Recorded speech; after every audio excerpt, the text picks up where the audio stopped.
Hey folks, this is Denny over at TheraThink, and today we're going to be doing the definitive guide to mental health CPT codes. We're going to walk through a lot of CPT codes for mental health billing and talk about them. So, in terms of actually going ahead and getting your coding done, there are many CPT codes out there, but there are only a handful really designated for psychotherapy, and then a larger spectrum for other mental health services in general. So if you're just an individual therapist, you're in luck because things are fairly straightforward in that sense. I think there's a lot more complexity when it comes to billing, but at least in terms of using and selecting the right codes, that is a fairly easy thing to do.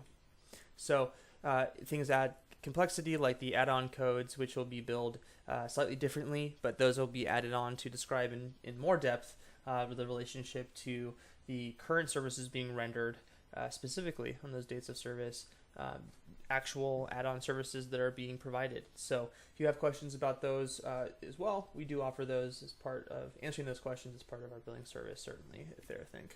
But just to get started, for outpatient, your initial intake session is going to be your 90791, and it's usually a 60-minute session there to do your typical intake for therapy.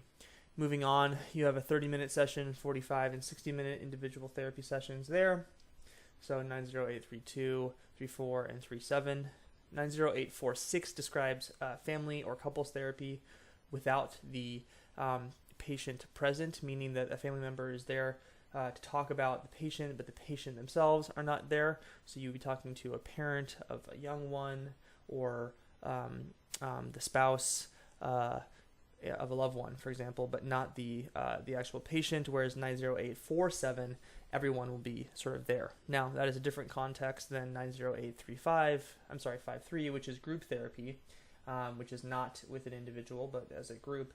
And then also there's telephone therapy, 90968. Now, that's going to be one that will have quite a bit of authorizations usually required for it and steps to be billed. It's kind of a complex case, but people often ask about that CPT code. So also crisis, 90839. This is going to be for seeing a client under crisis, and usually you're going to need to have, if not, it should make sense that your diagnoses that you're using are reflecting that state that the client is in this case. That's an important thing to make sure that's being handled correctly when you're doing your billing. And of course, you can use the add-on code to describe longer length services as well. Again, these are things that we help out with over at TheraThink. There's a few other special cases here, like Cigna's EAP and MHN's EAP codes, doing biofeedback, multiple family group therapy, using the interactive complexity, and then testing. And there have been changes as well, testing in 2019.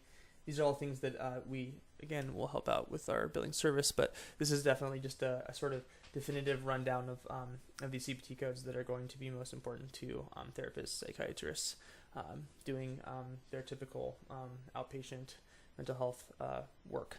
So psychiatrists are going to use a different intake code, but they still have an intake code, 90792, and then there's going to be evaluation management codes that will be used for new patients, depending on the length of time, as well as established patients.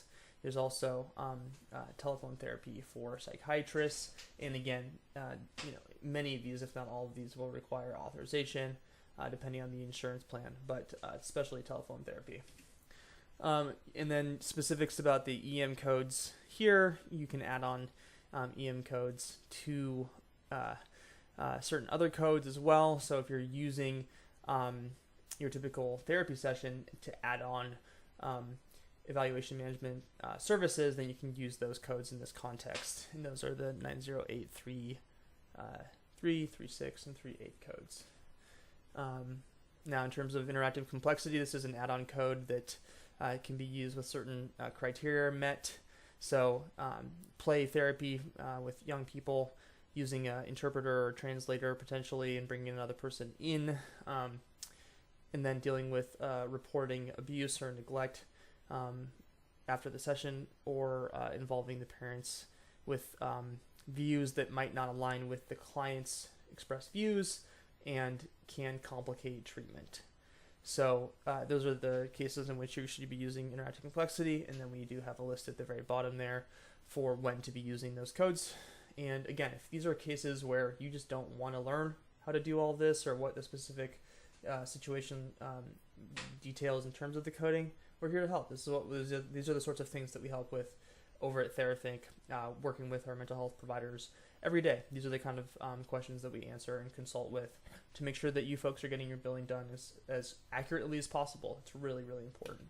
So in terms of actual typical reimbursement, we thought we'd include this as well. And this is a very rough estimate, but for $55 to $60 for insurance reimbursement for social workers and marriage and family therapists, usually are going to get 60 to 65. Same thing with counselors. That can vary by state quite a bit, I would say. And then psychologists are up to 70 to 80. I think that this describes the right range, and then the state is going to sort of define the total price range that will go. But from a relative basis, this is sort of what you should expect to see in terms of your payment increases, 5 to 10%, if not a little bit more, going up into different licensures. But making sure that you are being reimbursed maximally is really critical. So being sure you're in touch with those insurance companies is another big takeaway. Make sure that you're asking about increasing your rates with them, renegotiating your contracted rate as much as you possibly can. And that's something that we can help with at TheraThink as well. Check us out, therathink.com. We do actually have some data that you can find about this, and it's just not something we can really go through correctly or successfully in a video like this, but you can go ahead and look in the link description below for that guide with actual information there. But again, to summarize here, you don't really need to memorize all of these CPT codes. Just make sure that you know and create a cheat sheet of the ones that most apply to your service, so that you're able to most successfully bill your clients and quickly as well. And there are plenty of nuanced cases, and if that's the case that you're struggling with those nuanced cases and or just getting reimbursed by insurance companies in general, feel free to give us a shout at TheraThink, therathink.com/billing service to get help as well. So there's also going to be some resources included in the article posted below as well for you to check out, where we're basing all of our information and quotes from. Hopefully this has been a valuable resource. If it has been, please do us the favor at TheraThink of sharing it with a colleague, and hopefully you're doing them a favor as well. And if you're not going to be doing them a favor of sharing it, please don't share it with them. But if you find or know someone who you think would be find this valuable, please do let them know. If you liked the video, go ahead and give it a thumbs up.